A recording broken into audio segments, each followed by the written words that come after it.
चांद्रयान-3च्या यशात महत्त्वाची भूमिका बजावणारे इस्रो प्रमुख एस सोमनाथ भारती यांना कॅन्सरची लागण झाली आहे। एका मुलाखतीदरम्यान सोमनाथ यांनी याचा खुलासा केला। चांद्रयान-3 प्रक्षेपण दरम्यान मला काही समस्यांचा सामना करावा लागला, परंतु त्यावेळी मला काही माहीत नव्हते। आदित्य L1 मिशनच्या प्रक्षेपणाच्या वेळी मला कॅन्सर हा आजार झाल्याचे लक्षात आले, पण आता मी बरा आहे, असे सोमनाथ यांनी म्हटले आहे।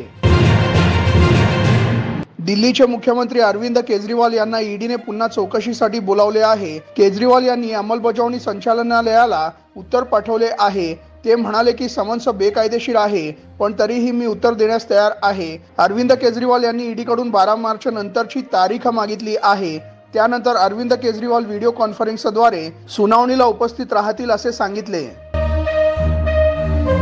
खासदार संजय राऊत यांनी मोठे विधान केले आहे।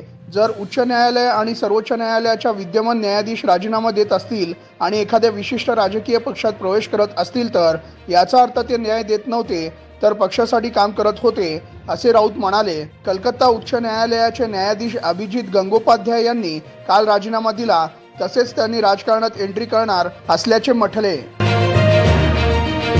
पंतप्रधान नरेंद्र मोदी यांनी बिहारसाठी 1.25 लाख कोटींचे पॅकेज जाहीर केले होते। बिहारच्या जनतेला जर 1.25 लाख कोटी मिळाले असतील तर आम्हीही भाजपसोबत येतो, असे उद्धव ठाकरे म्हणाले। शिवसेना भाजपची युती 25 वर्षे होती, पण मोदींच्या भूलथापांना आम्हीही भुललो होतो। आमची 2 वेळा फसवणूक झाली, नुसते योजना किंवा गावाचे नाव बदलले नाही, यांनी जुमल्याचे नावही गॅरंटी केले आहे, असेही उद्धव ठाकरे म्हणाले। मनोज जरांगे पाटील यांनी सोलापूरच्या सभेत मोठे वक्तव्य केले। मी 10 फेब्रुवारीलाच उपोषण सुरू का केलं याचं उत्तर देतो। उपोषण सुरू केल्यामुळे विधानसभेच्या पटलावर आरक्षणाच्या हालचालींना गती मिळाली, त्यामुळेच आधी राज्य सरकारला कायदा करावा लागला। अधिसूचना स्वीकारल्यानंतर मुख्यमंत्र्यांना सांगितले होते गुलालाचा अपमान होऊ देऊ नका, मात्र आता त्यांनी नवा डाव टाकला, असे म्हटले।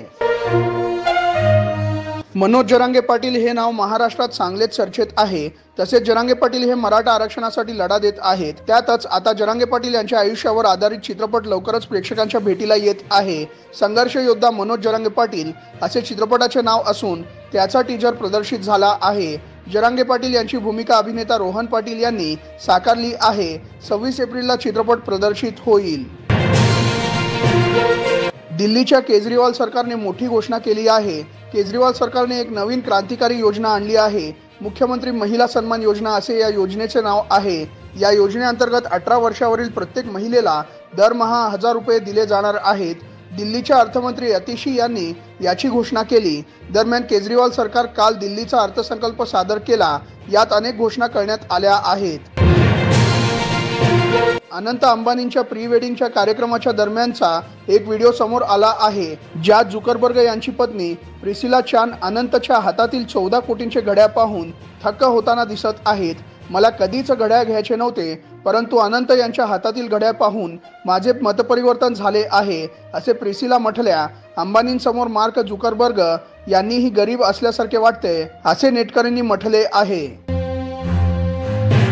चीनने लेटेस्ट लेव्हिटेटेड ट्रेनची नुकतीच चाचणी पूर्ण केली आहे। ही ट्रेन ताशी तब्बल 623 किलोमीटरच्या वेगाने धावली आहे। या ट्रेनचा वेग पाहून सगळेच चकित झाले आहेत। या ट्रेनने ताशी 623 किलोमीटरचा वेग पकडून एक नवीन विक्रम केला आहे।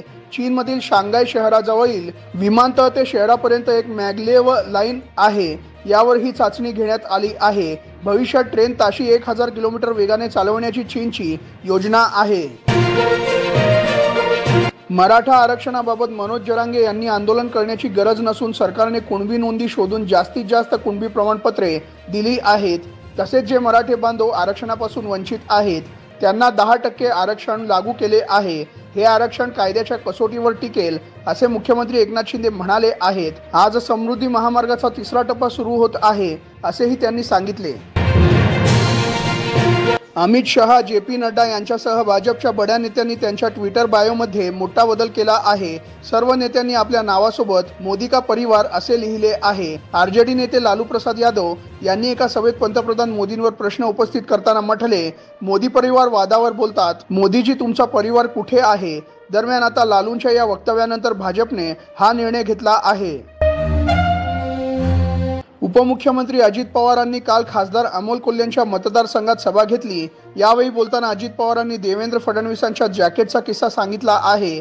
भर उन्हात जॅकेट घालणारे मी पाहतो, एवढ्या उन्हात जॅकेटमध्ये गरम होत नाही का, असे मी अनेकांना विचारले। अगदी देवेंद्र फडणवीस यांनाही मी हा प्रश्न विचारला, यावर एकदा सवय लागली, काय होत नाही असे फडणवीसांनी सांगितल्याचे अजित पवार म्हणाले। पुण्यात आज 5 मार्च पासून जड वाहनांना नो एंट्री लावण्यात आली आहे। पिंपरी चिंचवड, मुंबई, सातारा, सोलापूर या शहरातून पुण्यात येणाऱ्या जड वाहनांना आजपासून बंदी असणार आहे। वाहतूक कोंडीची समस्या सोडवण्यासाठी पुणे वाहतूक पोलिसांनी हा निर्णय घेतला आहे। तसेच वाहन चालकांनी पर्यायी मार्गाचा वापर करण्याच्या सूचना पोलीस प्रशासनाकडून देण्यात आल्या आहेत। पंतप्रधान नरेंद्र मोदींचे काल आदिलाबादहून नांदेड मार्गे चेन्नईला रवाना होण्यासाठी नांदेड विमानतळावर आगमन झाले होते। यावेळी भाजप खासदार अशोक चव्हाणांनी मोदींचे स्वागत करत भेट घेतली। तसेच यावेळी चव्हाणांनी भाजपने राज्यसभेची संधी दिल्याबद्दल मोदींचे आभार मानले। दरम्यान काही दिवसांपूर्वीच काँग्रेसला धक्का देत अशोक चव्हाणांनी भाजपमध्ये प्रवेश केला। त्यानंतर त्यांची भाजपने राज्यसभेवर वर्णी लावली आहे। अभिनेत्री ऐश्वर्या राय आणि अभिषेक बच्चन यांनी नुकतीच अनंत अंबानींच्या प्री वेडिंग सोहळ्याला हजेरी लावली। यावेळी त्यांनी डान्सही केला। त्यांचे काही व्हिडिओ समोर आले आहेत। यामध्ये ते मुलीसोबत आनंदात दिसून येत आहेत।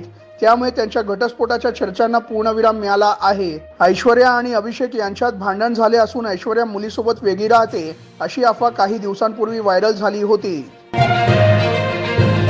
ओडिशाच्या पुरी येथील जगन्नाथ मंदिरात बेकायदेशीरपणे घुसल्याने 9 गैरहिंदू बांगलादेशींना पोलिसांनी ताब्यात घेतले आहे। याबाबत हिंदू परिषदेच्या कार्यकर्त्यांनी तक्रार दाखल केली होती। मंदिरात गैरहिंदूंना प्रवेश नसल्याने मंदिर प्रशासनाच्या नियमांचे उल्लंघन केल्याप्रकरणी संबंधितांना ताब्यात घेतले असून त्यांची चौकशी केली जात आहे। याआधी यूट्यूबर काम्या जानी मंदिरात दर्शनासाठी गेल्याने वाद झाला होता। फडणवीस साहेब, आचारसंहितेपूर्वी आरक्षण द्या, अन्यथा मराठा तुमचा सुफडा साफ करील, असा इशारा मनोज जरांगेंनी दिला आहे। ते सोलापुरात बोलत होते। जर अशीच दडपशाही सुरू राहिल्यास आधी 2 कोटी मराठे एकत्रित आले होते, आता हात दिल्यास 4 कोटी मराठे एकत्रित येऊन पाणी पाजतील। माझी मान कापली तरी आता ओबीसीतून आरक्षण घेतल्याशिवाय माघार नाही। मला जेलमध्ये घातले तरी तिथेही आंदोलन करणार, असेही यावेळी जरांगे म्हणाले। तुळजापूर नजीक झालेल्या भीषण अपघातात नांदेडमधील 4 तरुणांचा मृत्यू झाला।